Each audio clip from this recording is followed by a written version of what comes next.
Veteran CPI leader A.B. Bardhan, who was undergoing treatment at G.B. Pant Hospital in Delhi following a paralytic stroke last month, passed away yesterday.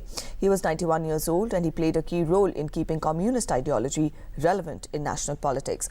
President Pranab Mukherjee, Prime Minister Narendra Modi have condoled his demise. Among others who expressed grief on his death were Home Minister Rajnath Singh, West Bengal Chief Minister Mamata Banerjee, Delhi Chief Minister Arvind Kejriwal, including various other party leaders. Popularly called as comrade among party workers, A.B. Bardhan spearheaded numerous movements, including the historic spate of labour protests of 1970s. He was the former General Secretary of the CPI, one of the oldest political parties in India. He was born in Nagpur on 24th of September 1924. In 1940s, he got associated himself with freedom struggle during his student life. He started working as an active member of All India Students' Federation. He was elected as the President of Students' Union in Nagpur University in 1941-42. A known face for left politics in the country, Bardhan started his mainstream political career in 1957 after winning as an independent candidate in Maharashtra Legislative Assembly.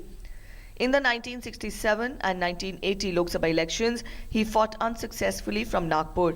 But his defeat was not inglorious, as he commanded a considerable number of votes and did substantial justice to his reputation as a fiery trade union leader. Soon he rose to become the General Secretary and then President of All India Trade Union Congress, the oldest trade union of the country.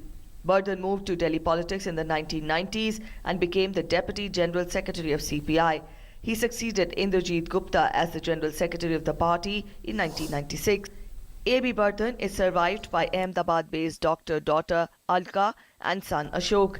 His body will be kept in CPI headquarters to allow people to pay homage to the departed leader. Bardhan's cremation will take place on Monday. Left stalwart A.B. Bardhan would be remembered for his sustained struggle for labour rights and as a man who never compromised. Bureau Report, DD News.